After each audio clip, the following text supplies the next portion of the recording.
Hey, Alexa, what crap did John Hicks say this week on the radio? I'm sure I don't want to hear it, but I'm interested to find out. Helping you solve the retirement puzzle. Welcome to The Retirement Solution with John Hicks.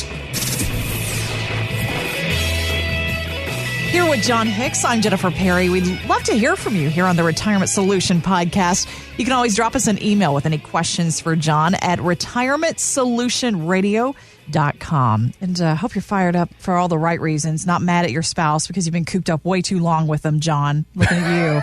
Looking at you over there. Actually looking at Tennille right now, seeing her reaction to this. Man. But, we haven't killed each other yet. Hey, let's look at the positives. I can't say that she hasn't tried a few times. She's like, John, I know you're walking over, but you'll be limping back, son. I have had quite enough of you. No, it's actually been not bad at all. And I don't know what it is. Anytime you're with someone 24 hours a day, 7 days a week, there's bound to be some moments of frustration. Like when I take off my socks and I put them not in the dirty clothes. Let's just say I put them on my dresser or something like that. Yeah. So then I, of course, take the brunt of that for a little bit. But overall, it's been decent, I'd say. The You've kids been camping out in the basement with the girls this week. I love this story. You went to Costco. Yeah, I was no one trying was there? my darndest to not go there. But for whatever reason, we thought a couple nice days this past week. Maybe let's get some flowers. Maybe that'll let us feel good. So we were heading to Lowe's, and of course, Lowe's is right beside Costco. And I'm going by Lowe's, and I'm like, holy moly, maybe Costco's not open right now. There's like only 9 cars. You got to be kidding me. And so when we did that, I was like, well, heck, if they're open, let's go find out. Let's get some bulk items, and we need 12 pails and some mayonnaise. You never know, we're going to run out. But we went in there, and we actually found this awesome 12-person camping tent that's got this blackout thing. So we actually set it up for the kids because this past week was supposed to be our spring break week, and we weren't able to do that with them. So we got this huge, it really does. It's got rooms to it. It's got 2 rooms to it. Oh, neat. It's neat. And so we set that up in the basement. And so we've been camping or glamping, I guess. Glamping in the basement the last couple days with the kiddos. And that's been a lot of fun. Yeah. So, we just go out the back and, we did some s'mores on our little fire pit and overlooking the woods. And it's been good. We've got a lot of bonding moments this past week that, frankly, because it would have been spring break week for us anyway. We still get to have some of those family moments. We made some memories, which is pretty awesome. Yeah, I think that's the really cool part about what's happening to all of us right now, John. We're getting a little bit more focused right now on our families and the things that we can control right now. And it's been kind of a nice reset for us. One of my friends put it that way in these last couple of weeks. They were like, this is a good reset for us. Sure. Now, we started a reset at the beginning of this year called the 90-day rule here on the Retirement Solution. And we were talking before the show today. It's been a little bit hard to stick to some of the things that we were really making good progress on. It's so true. Yeah, but at the same time, these last few weeks have really taught us kind of who we are, how we react to things. And I'm wondering, what are some of the other positives that you kind of noticed through all of this as we kind of hit the reset button just on our daily lives? I think a couple things around our house. When it seems like there's been nothing to do other than sit on the couch and watch television, be glued to every single station talking about COVID-19. It's been weird because that's all there is, it seems like, on the news, that we actually had the kids not even have their iPads, and we actually used that as a time to start playing cards at the table instead of having the television on at all. So that was a really good reset for us. And then also, since of course none of their soccer or gymnastics or swimming, all that's canceled for the foreseeable future, we started doing some pickup games, just family in the backyard, and doing some of those things, get a little bit more activity, which has been good. Those have been some good resets. It's also gotten me, and I think everyone in my neighborhood is going to be the same way. Man, we're investing a lot of time doing those honey-do lists that we have not honey done over the past 3 or 4 years. Yeah.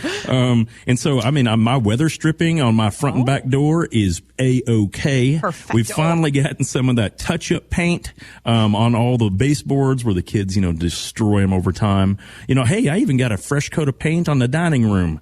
So it's been, we've gotten a couple things done that I think that reset's been kind of good. Yeah. Yeah. Well, Yeah. let's talk about how we can apply this to our financial lives, because I know for the first time really in 11 years, I think this crisis is also kind of hitting the reset button on how we think about the market. So can we look for the positives there as well? Yeah, so this is a really good opportunity to understand what risk really is and how quickly it can come up and sneak up on us.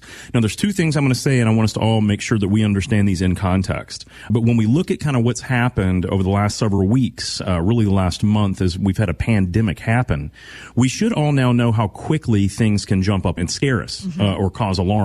And not just us, but the entire market system. You know, we actually had for the first time illiquidity in bond issues where people could not actually sell their bonds. Wow. and we've never really experienced this, even though I've been talking about this for the last 4 years. The understanding here's where we'll do a reset. Now, and this is what I'm saying, I want you to take this in context. I do not recommend at all that you look at your statements right now. Okay. I really don't recommend that. And here's the reason why. You're probably not going to love what you've seen, because the carnage happens so fast that a lot of folks really are not in horrible positions, but they probably need to rebalance things a little bit. This is also a good understanding of where are the safe spots in our portfolios. Now that we recently saw that bonds may not be the safe spot we thought they were, this is a really good time to explore other alternatives to those assets.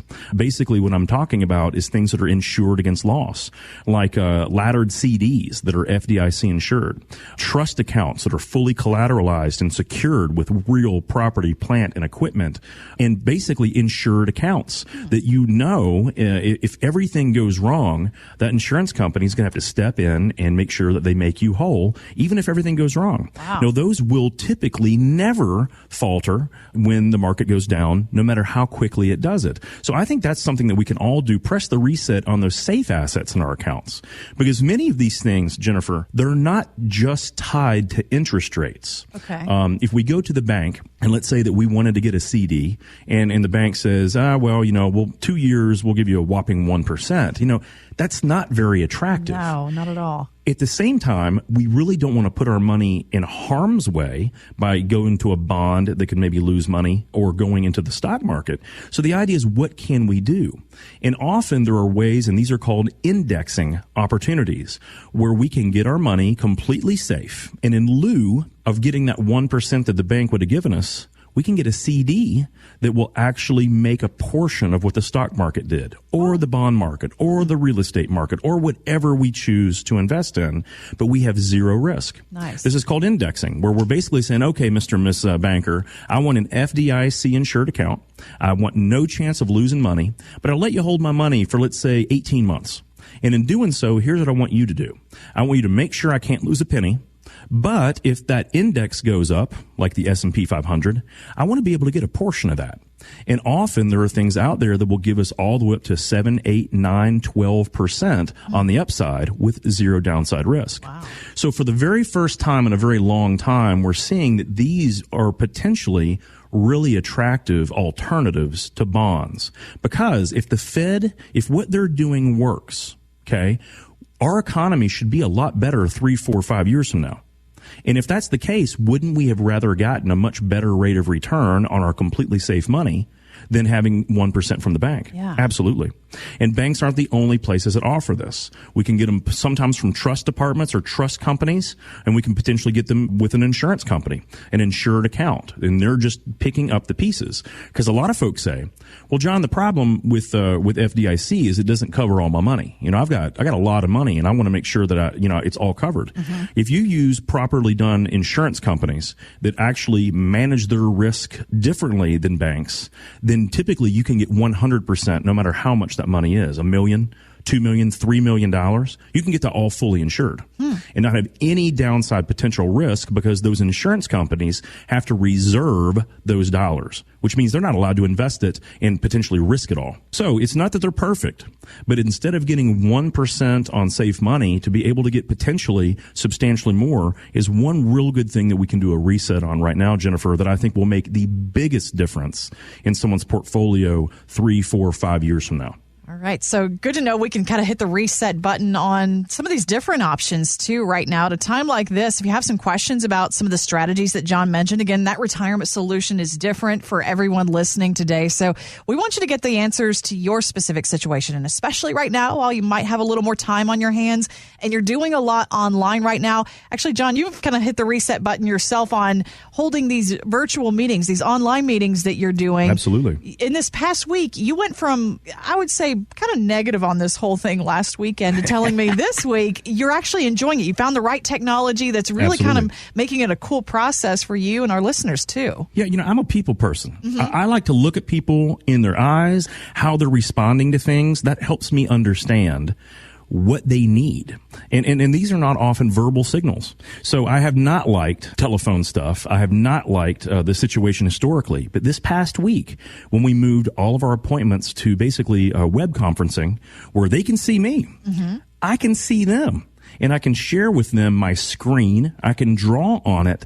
We actually have been very efficient in using this in almost every client, other than them coming in the office and getting to see all the awesome smiling faces that work in our company. They always love that. Yeah. But everyone has had something very positive to say about this new web conferencing. So I think so much so, Jennifer, that we're going to move some of those appointments to this probably from now on going forward. Wow. How cool. It's very efficient where someone can see with third-party research all the things we're talking about. I can still draw on the screen just like I would in my office on our big, huge monitor in the office, and they can have total understanding, and I can see them. Yeah. I can see how they're responding and making sure that I didn't overwhelm them or I didn't give them way too much information way too fast. And they can ask all the questions, and it's been really, really good. So that's one positive thing that really came out this week that I was a little surprised about. But hey, that's why we keep on keeping on. Right. We're always trying to evolve, always trying to get better.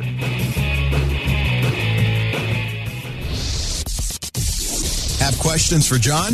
Drop us an email at retirementsolutionradio.com. Financial professionals are not licensed in all 50 states. To find out if John Hicks is licensed in your state, please call 502-690-5635. J. Hagan Capital Inc. is not affiliated with nor endorsed by the Social Security Administration or any other government agency and does not provide legal advice. Annuity guarantees rely solely on the financial strength and claims paying ability of the issuing insurance company. By contacting us, you may be provided with information about insurance and annuity products offered through John Hicks, Kentucky Insurance License number 998827.